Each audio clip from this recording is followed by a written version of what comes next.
안녕하세요. 반갑습니다. 앤입니다. 마시며 이야기하는 시간에 함께 해주셔서 감사합니다. 오늘 지금 마실 차는 충이차창의 옌차예요. 옌이라는 말이 벌레래요. 벌레. 동방미인이 벌레 먹은 벌레 이름도 소록엽선. 네, 그 소록엽선이라는 벌레가 갉아먹은 찻잎으로 만든 차를 동방미인이라고 하거든요. 근데 이 옌차도 어떤 동방미인 같은 동종오룡을 만드는 방식으로 만들었지만 동방미인의 찻잎, 동방미인 같은 찻잎을 사용한 이런 거라는 뜻이라고, 이런 거라는 이름이라고 들었어요. 늘 그렇듯이 명확하게 기억을 하지 못합니다. 대충 그런 거였어. 맞아. 그렇대. 막 이렇게 가까이 거 대충 하는 안 되는데요. 네, 그렇게 알고 있습니다. 어쨌든 이 차를 사실은 어젯밤에 마시고 있었어요. 마시고 있었는데 늦은 시간에 많이 마시지 못해서 너무 아쉽더라고요. 그래서 오늘은 이 차를 그냥 마시던 차를 이어서 마시기로 했습니다. 이런 적은 처음인가요? 네. 이 충이차창의 청차들은 내포성이 굉장히 좋아요. 충이차창의 청차들이 동종오룡 중심이니까요. 충이차창은 동종오룡 전문 브랜드로 약간씩 변형을 주고 있고 어떤 새로운 시도나 어떤 다양한 차가 있지만 기본적으로 동종오룡이거든요. 근데 다른 동종오룡에 비해서는 조금 비싸다고 느끼실 수도 있겠어요. 그래서 충이차창 차는 너무 맛있는데 비싸 이렇게 생각하시는 분들도 계실 것 같아요. 왜냐하면 대만 청차들 다양한 동종오룡도 물론이고 동방미인 같은 것들도 그렇고 우리 리산 우롱이나 이런 다양한 청차들 가격대가 정말 천차만별이거든요. 정말 저렴한 것들도 있고요. 또 가격이 꽤 높은 것도 있습니다. 이 충이차창 같은 경우는 전통 방식으로 만들고 또 직접 이거 하시는 좀 약간 장인 같은 분이 다 관리를 직접 하시고 이렇기 때문에 수량도 제한적이고 가격을 낮출 이유가 없겠죠. 입장에서는. 그리고 그만큼 수고도 들어가니까요. 근데 소비자 입장에서 보자면 충이차창 차 너무 좋은데 이 차도 맛있고 저 차도 맛있고 저 차도 맛있는데 다 갖고 싶지만 그렇게 다 사기엔 너무 비싸네 이렇게 여겨지실 수 있을 것 같아요. 저도 물론 그렇고요. 저도 충이차창 차들을 마음 같아서는 이렇게 지금 당장 갖고 싶은 것만 지금 집에 있는 거 빼고도 두 개 더 사고 싶다 이렇게 그 차 있으면 좋겠다 이런 생각을 하거든요. 근데 덜컥 사기에는 약간 부담스러운 금액이에요. 그래서 물론 그 금액에 대한 기준은 저마다 다르시겠습니다. 제게는 제 기준으로는 조금 부담스러운 금액입니다. 그런데 저처럼 차를 끝까지 마시는 사람들, 차를 길게 마시는 것을 좋아하는 사람들에게는 사실은 처음 초기 투자 비용이 조금 비싸긴 하지만 오래 마실 수 있긴 해요. 왜냐하면 내포성이 아주 좋거든요. 대부분 청차는 조금 탕수가 그렇게 길지 않아요. 6, 7탕 정도로 끝난다고 보셔도 될 것 같아요. 무이암차의 같은 경우는 3, 4탕, 우롱 같은 청차들의 경우는 6, 7탕, 단총 같은 경우도 4, 5탕 정도 보이차야 원래 내포성이 훨씬 더 길고 그렇지만 청차들은 내포성이 그렇게 길지 않습니다. 내포성이 그렇게 좋지 않은데 이 충이차창의 차들은 거의 막 10탕 이상씩 우려도 맛있어요. 충분히 그 맛과 그 어떤 향들이 유지가 되고 또 약간 변화가 있기도 하고 그거를 뭐 그 전문용어로 승차감이라고 한대요. 처음에 우렸을 때와 나중에 우렸을 때 맛이 약간 다양하게 변하면서 색다른 매력을 주는 것 그런 것들도 조금 있다고 볼 수 있고요. 균일하게 유지되는 어떤 내포성도 꽤 좋습니다. 그래서 이렇게 어젯밤에 마셨던 차를 오늘 또 마실 수도 있고요. 물론 모든 계절에 그렇게 막 오래 방치했다가 드시는 것은 좋지 않고요. 한여름에는 특히 피하셔야 되고 저 같은 경우는 뭐 반나절 정도는 괜찮더라고요. 뭐 한여름이 아니면 뭐 보이차나 뭐 우롱차나 뭐 이런 것들 다 대부분 저는 괜찮았어요. 근데 단 향이 아주 중요한 차들 있죠. 특히 단총, 무이암차 그리고 녹차 같은 경우들은 발효도가 낮고 뭐 이런 다양한 이유로 오래 두면 맛이 없어요. 물론 그것들이 내포성이 낮기 때문에 좋지 않기 때문에 굳이 남겨둘 이유가 없기도 하지만요. 차의 특성상. 근데 이 차는 어제 한 5탕 정도 마셨는데 이 차가 10탕 이상 우러난다는 걸 알고 있는 저로서는 지금 더 마시기에는 물배가 너무 부르고 그렇다면 이거를 그냥 냉침을 할까 하다가 요즘 냉침하기에는 조금 너무 추울 것 같고 제가 추위를 많이 타고요. 좀 요즘 감기 기운이 있어가지고 더더욱 그렇거든요. 내일 마시자라고 생각했는데 오래간만에 N차로 방송해보는 것도 좋을 것 같아서 이렇게 녹화 중입니다. 그리고 자리를 옮겼어요. 저희 집은 작고 방이 3개가 있습니다. 그리고 제가 이제까지 쭉 사용하던 공간은 공동의 공간이었어요. 거실에 책장들과 뭐 그렇다고 뭐 거실에 서재화 뭐 이런 개념이 아니고 집이 좁다 보니까 집이 좁고 책은 많은데 비어있는 벽면이 없어요. 다행히 저희 집은 TV가 없으니까 비어있는 벽면이 거실밖에 없어서 책장을 쫙 놔뒀더니 그 공간을 제가 주로 사용하게 되었어요. 근데 아무래도 식구들이 좀 불편하기도 할 것 같고 그래서 독립적인 공간이 좋겠다. 차판 벌려놓기도 이쪽이 더 편하고 계속 이렇게 찍기 위해서는 핸드폰으로 찍기 위해서는 거치대를 두거든요. 식탁 위가 너무 번잡한 것이 식탁 위에서 찍고 식탁 한기층에서 찍고 있기 때문에 번잡한 것이 별로 좋지 않은 것 같아서 공간을 좀 분리를 해보려고 어제 좀 힘 좀 썼습니다. 그래서 방을 뒤집어 엎고 이 공간에서 처음 인사를 드리게 되는 건데요. 어떠실지 모르겠어요. 전에 그 테이블이 더 좋더라 라고 생각하실 수도 있고 뭐 이것도 나쁘지 않네 라고 생각하실 수도 있겠죠. 하지만 여러 상황상 뭐 이쪽을 좀 좋아해 주셨으면 좋겠다라는 마음이 있어요. 근데 왜 이렇게 저 계획에 무슨 일이 있었나 어째서 저렇게 짓고 있을까요? 저를 도와주지 않네요.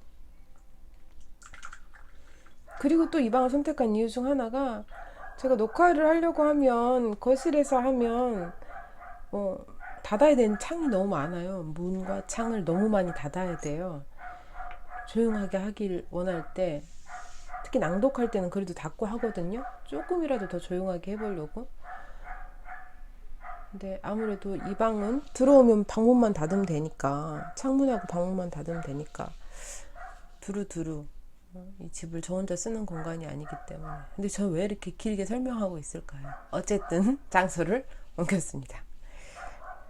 그리고 이 차는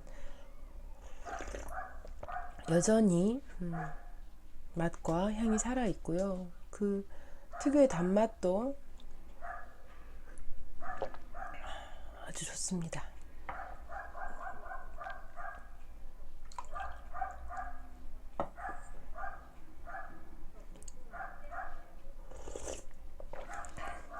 이거를 저는 이 책의 제목을 그래, 제목이 그렇네, 뭐 제목이 독특하네, 그래, 이렇게 생각할 수도 있지, 라고 생각하고 지나갔었는데, 함께 살고 계신 분이 뭐 이 책을 사달라는 거예요. 이 책 좀 주문해줘, 그러는 거예요. 제가 주로 책을 주문하거든요. 왜냐면 늘 제가 읽고 싶은 책이 더 많고, 저는 계속 한 달에 몇 번씩은 책을 구입을 하고 있으니까, 당신 책 살 때 이 책도 좀 사줘, 뭐, 사놔, 이렇게 해서 샀는데, 왜 이런 책을 궁금해 하게 됐어? 왜 이 책이 궁금해졌어? 라고 물어봤더니, SNS를 돌다가 어떤 문장을 보고 이 책을 읽어보고 싶어졌다는 거예요. 무슨 문장 때문이었을까? 라고 궁금해 하면서 읽기 시작했어요. 정작 사달라고 했던 분은 앞에 70쪽 여기 흔적 남아있죠. 이 흔적을 남긴 여기서 멈추시고 몇 주째 방치하시길래 그럼 내가 읽어봐야지 하고 읽기 시작했어요. 근데 저는 이제 출산을 한 지가 오래되었죠. 아이가 중3이니까 오래되었고, 저는 지금 같은 분위기나 상황도 전혀 아니었고요. 그래도 조금 더 제가 딱 공감할 수 있는 어떤 사소한 부분들 있죠. 사소하지 않지만 다양한 부분들 있잖아요. 그런 부분들에 대해서는 조금 다른데요. 이 마음은 알 것 같아요. 근데 물론 저는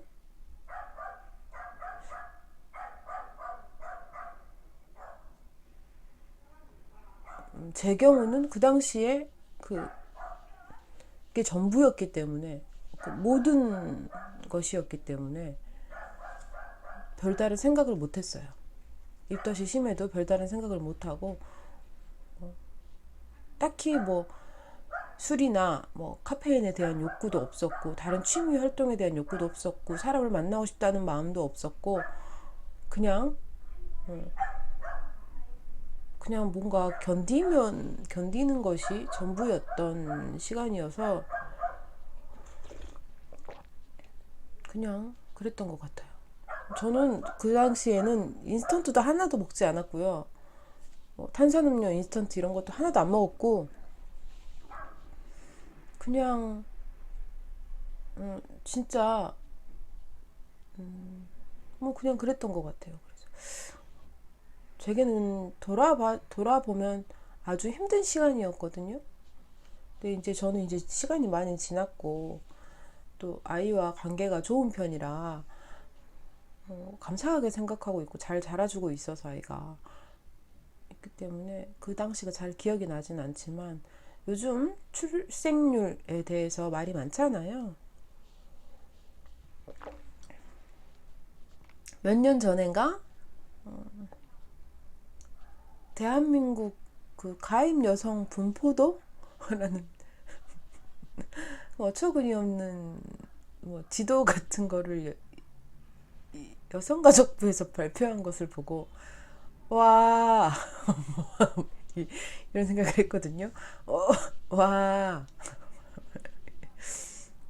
약간 무슨 기계나 가축 같은 느낌이잖아요.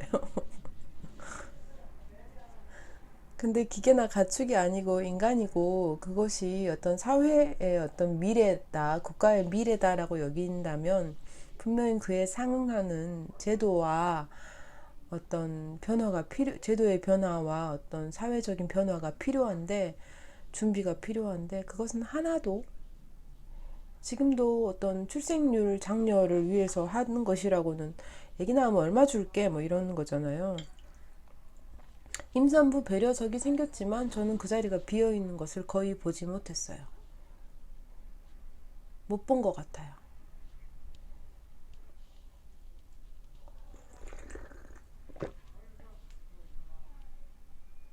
물론 저는 너무 이해해요. 왜냐면 제가 몹시 몸이 부실해서 막 정말 그 지하철에서 오래 서 있으면 저는 막 진짜 막 고통을 참아야 되는 상황에 이르거든요. 무릎, 발목, 허리부터 해가지고 모두가 아프면서 저는 막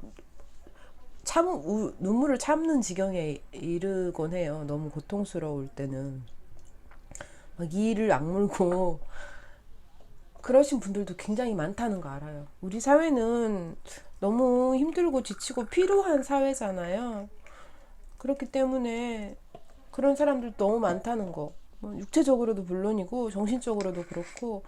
그래서 타인을 위해서, 내가 알지도 못하는 누군가를 위해서 배려하고 조심하고 신경 쓰기가 너무 힘들어요. 저는 이거는 개인의 문제보다도 사회가 좀 바뀌어야 가능한 일이라고 생각하는데, 물론 어떤 사람 개인의 의식의 변화도 중요하겠지만요 라고 생각하는 사람이기 때문에 앉아 계신 분들을 이해 못하는 것은 아닙니다. 근데 또 그렇게 이렇게 얘기하고 나면 한 가지 궁금한 점이 생기긴 해요. 다른 자리가 모두 차 있을 때 거기에 불가피하게 앉는 것에 대해서까지는 제가 그래, 그럴 수 있어. 몸이 너무 힘들면 그럴 수 있지.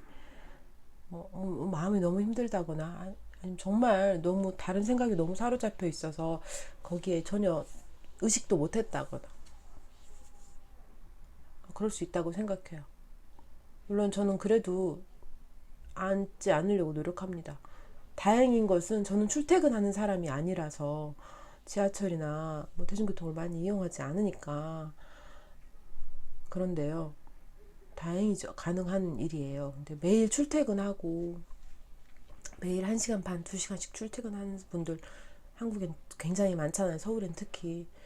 그럴 때의 마음은 정말 너무 10분 이해가 가요. 그렇지만 다른 자리가 비어 있을 때도 거기에 앉으시는 분들, 제일 끝자리가 제일 편하잖아요. 저도 끝자리 찾아서 앉거든요. 분들께는 한번 여쭤보고 싶어요. 우리가 한국에 뭐 그런 뉴스들이 나오잖아요. 얼마면 어느 때가 정도 되면 이제는 뭐 인구가 부족해서, 지금도 너무 고령화되어 있고 인구 비율이 균형적이지 않죠. 노인들이 너무 많고 저도 늙어가고 있고. 그런데 젊은 아이들은 점점 태어나지 않아요. 제 주변에도 출산을 하지 않기로 아예 뭐 결정한 분들이 아주 많고요. 저는 그게 당연하게 여겨지기도 해요. 저도 가끔 아이한테 그런 말 할 때가 있어요. 낳아서 고생시켜서 미안한 마음. 그거 아마 뭐 아이들 키우시는 분들이라면 그런 마음이 다 조금씩은 있지 않으실까 싶어요.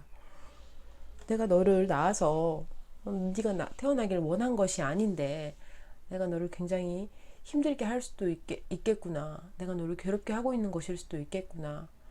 미안하다. 우리 사회가 제도적으로 인식적으로 부족한 부분이 있다면 저에게도 책임이 분명히 있고, 그것에 대해서 지금 자라고 있는 어린 아이들에게, 이제 태어날 아이들에게 미안한 마음이 드는 것이 사실입니다. 그래서 저는 당연하다고 생각해요. 그리고 출생률이 낮아지는 것은 단순하게 어떤 아주 과거에 어떤 60년대, 70년대 혹은 80년대 초반까지의 어떤 가치관으로 돈 없어서 못 낳는다 가 아닌데도 아직까지도 애 낳으면 얼마 줄게, 낳을 때까지 뭐 얼마 지원해 줄게, 너무 현실도 모르고 실상도 모르고 어떤 분들이 아이를 안 낳기로 결정을 하는지에 대해서도 인지가 전혀 없고, 이 사람들이 보고 있는 한국과 내가 체감하는 한국은 전혀 다른 나라구나 하는 생각을 많이 해요. 더 웃기는 것은 너무 멀었다는 생각을 하게 되는 거죠. 아이를 낳아서 키우고 양육하기에는 너무 멀었다. 제도도 인식도 모든 것이 너무 멀었다. 최근 청문회에서 모 국회의원이 이제 임명자에게 자기가 여성 임명자였거든요. 그런 얘기를 한 거예요. 뭐 당신이 뭐 자기의 사회적인 어떤 지위나 능력이나 명예나 뭐 이런 자기의 성장 뭐 이렇게 높아지는 것도 중요하지만, 안타까운 것은 당신이 이렇게 대한민국이 출생률이 낮은데 아이를 낳지 않은 것이 유감이다라는 얘기를 청문회에서 하는 것을 듣고,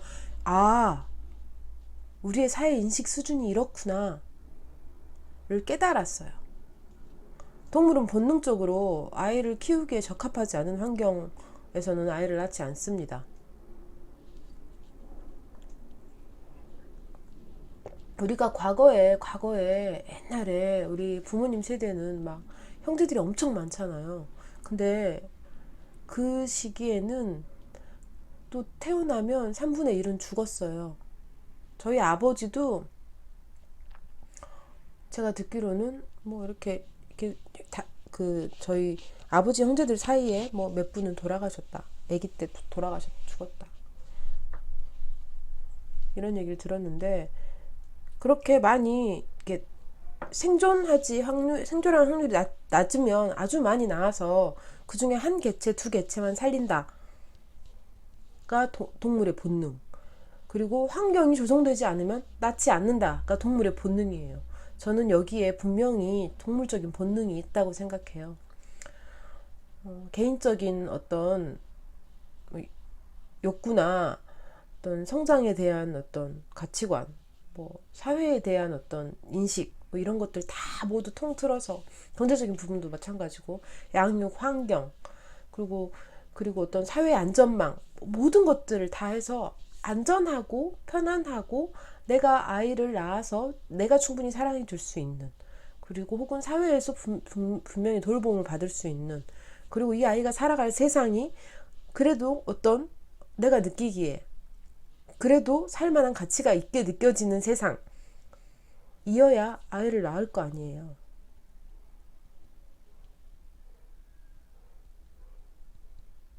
내 아이는 나에게 너무 소중한 존재잖아요.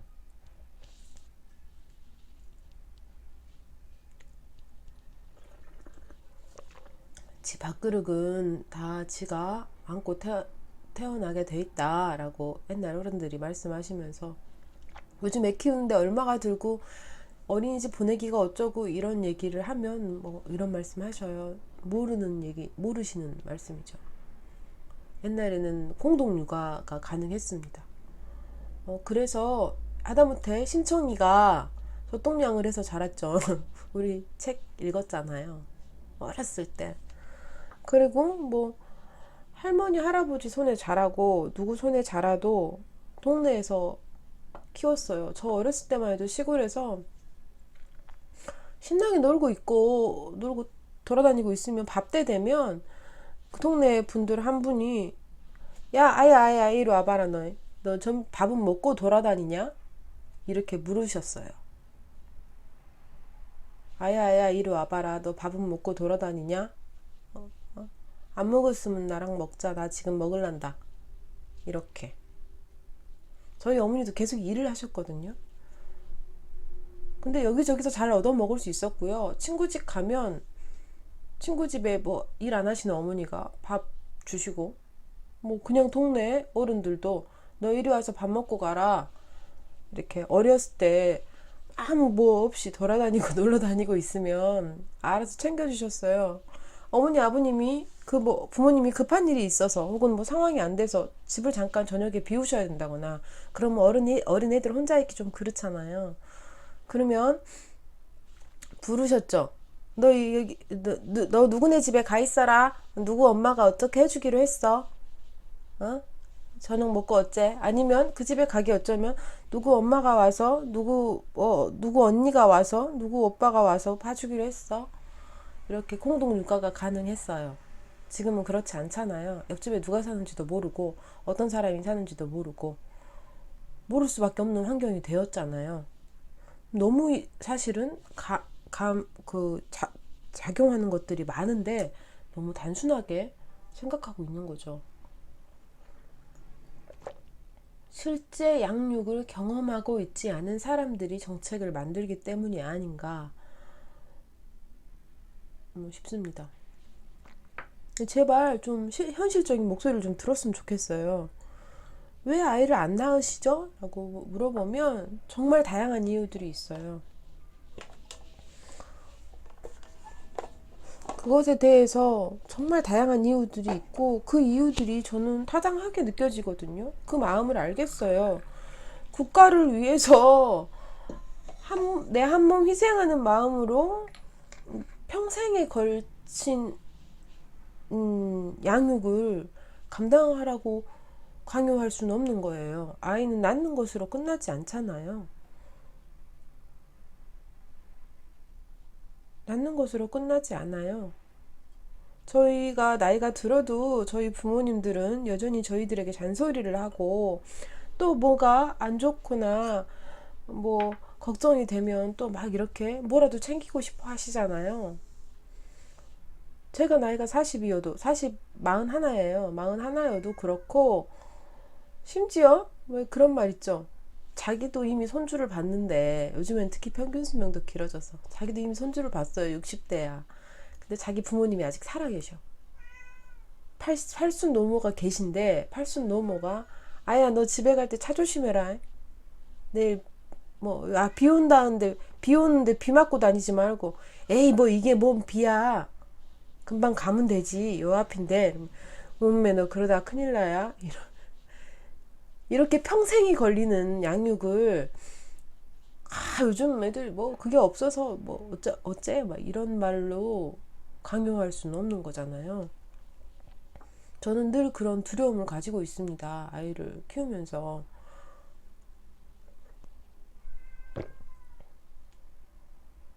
이 책을 읽으면서 그것에 너무 화가 나는 거죠. 출산율과 출생률이라고 저는 이제부터 할 거니까요. 그렇게 단어를 바꾸고 있으니까요. 출생률에만 신경을 쓰는 것이 너무 웃긴 거예요. 너무 이상하게 느껴지는 거예요. 마치 기계 공장의 생산량 같은 생산이 멈추면 공장 망해 문 닫아. 그러니까 니네들의 생산 환경은 어쩔 수 없잖아. 공장을 유지시키기 위해서 너희들이 생산을 해야 돼 라는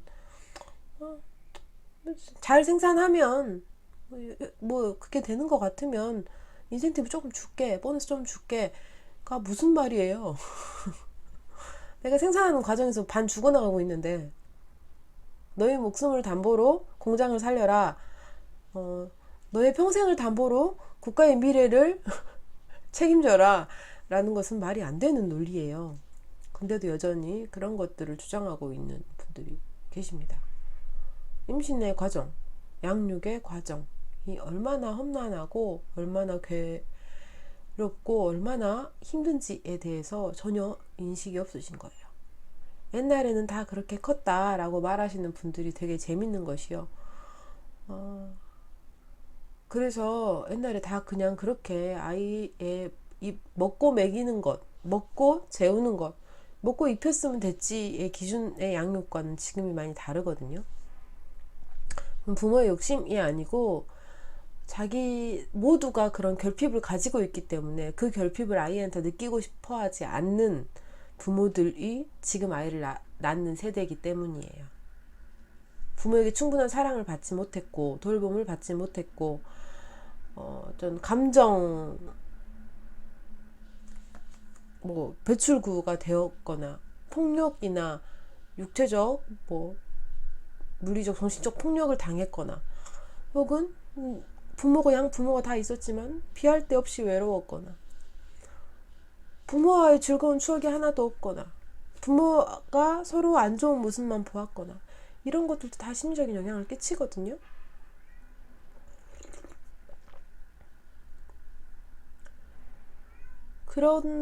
그렇게 결핍이 많은 사람들, 그래서 모두 다 억울해하고 모두 다 서럽고 자존감이 낮고 나 자신의 만족이나 인정보다는 타인의 인정 욕구가 너무 강하고 이것들은 모두 어느 정도 기질적인 측면도 있겠지만 결핍에서 온다고 생각해요.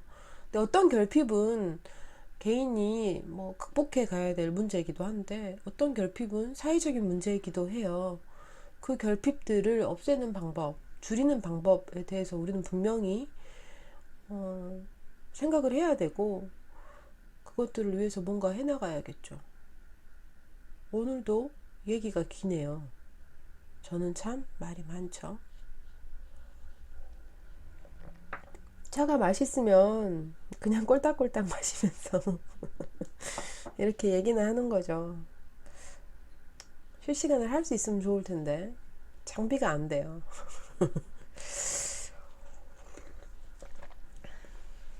언젠가는 해봐야 되는데 말이죠. 네, 어쨌든 그렇게 참 쉽지 않은 문제를 너무 단순하게 생각하고 있는 것이 아닌가 하는 마음이 안타깝기도 하고 속상하기도 하고 때로는 화가 나기도 하고 그렇습니다. 이렇게 생각하고 이렇게 말하기까지 얼마나 많이 참았겠어요.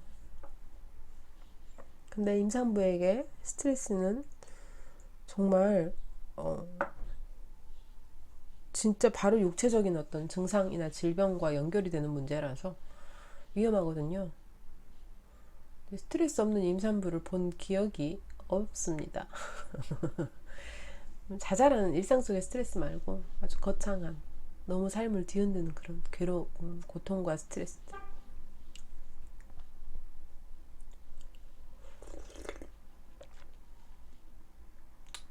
슬퍼요.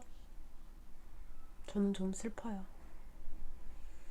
우리가 서로를 이해할 만한, 남들을 돌아볼 만한 마음이나 여유를 갖지 못하는 것에 대해서 너는 그렇게 마음이 좁고 속이 잘고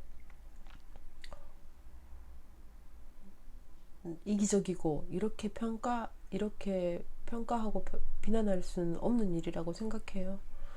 일부는 그렇기도 하겠지만 물론 도통 만족을 모르고 이런 분들도 많이 계시기도 하지만 그래도 대체적으로 사람들 사귀어 보면 다들 착하거든요. 다들 착해요. 아, 너 그런 줄 몰랐는데 너 되게 착하네? 이렇게. 어느 한 구석은 예쁘고 사랑스럽고 착한 구석이 있습니다. 근데 그 사람들이 타인에게 여유롭지 못하고 관대하지 못하고 늘 약간 상대적인 결핍과 억울함을 호소하는 이유는 우리 사회가 많이 병들어 있다는 증거가 아닌가 싶어서 슬퍼요.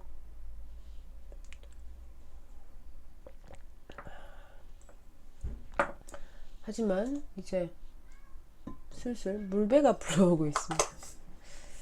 꼴딱꼴딱.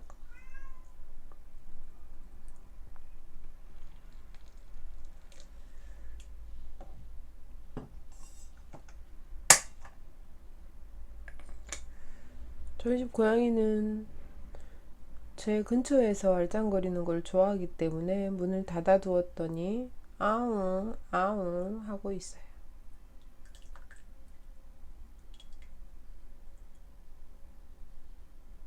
이제 문을 열어드리고 또 알짱거리게 허용해줘야겠죠.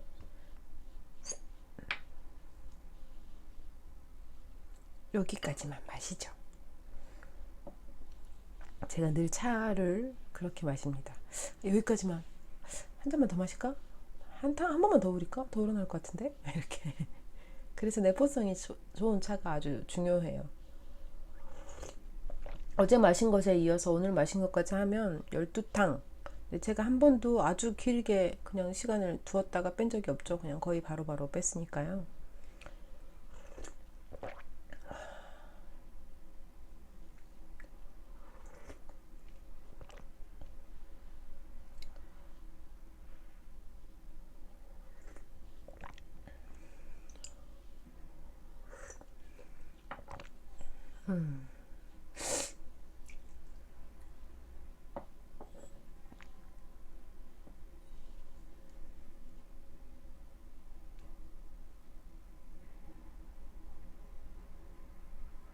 차가 맛있어도 생각이 너무 무겁네요.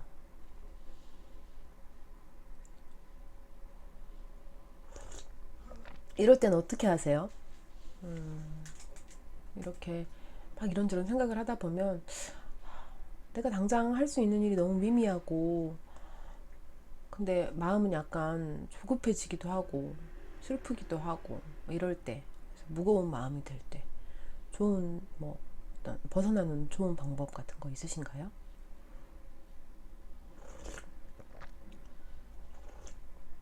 저는 그럴 때 아주 가벼운 책을 읽거나 뭐 신나는 음악을 듣거나 아니면 좀 약간 정신없이 일을 한다거나 뭐 이런 쪽으로 해결을 하는 편이거든요. 각자 모두 좋은 방법이 있으시겠죠? 그 방법을 찾으시는 것, 그 방법을 알고 계시는 것은 아주 중요한 일이니 네, 꼭 한번 확인해 보시기 바랍니다.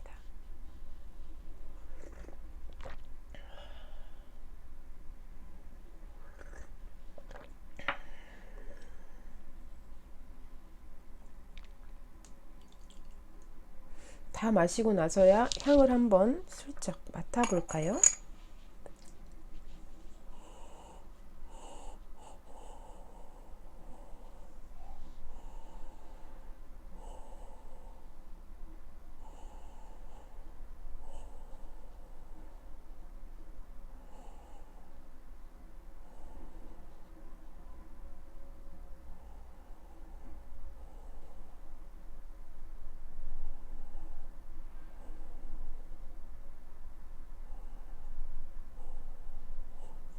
저는 지금 향을 맡은 게 아니고 호흡기 치료를 했습니다. 코가 너무 건조해가지고 잠도 잘 못 자는데 좋네요. 코를 박고 있었더니 따뜻한 어떤 김이 증기가 코로 들어가요.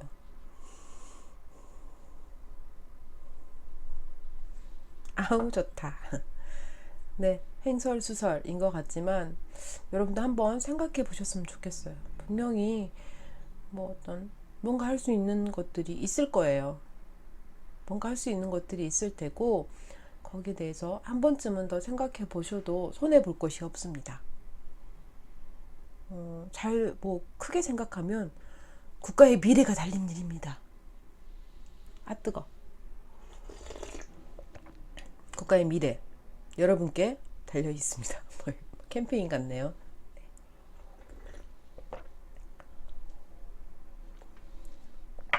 네, 말 많았던 시간 듣느라 고생하셨습니다.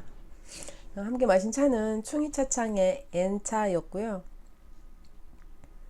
이 차도 역시 맛있습니다. 제가 뭐 달리 상세하게 맛과 향을 섬세하게 표현한다는 것이 쉽지 않으므로 이 차 참 맛있어요. 그리고 아주 많이 우러나요. 정도로 향도 좋은데 저는 코가 잘 막혀 있어서 잘 몰라요. 정도로 결론 짓겠습니다. 네, 오늘도 함께 해주셔서 감사합니다. 다음에 또 뵙겠습니다. 감사합니다.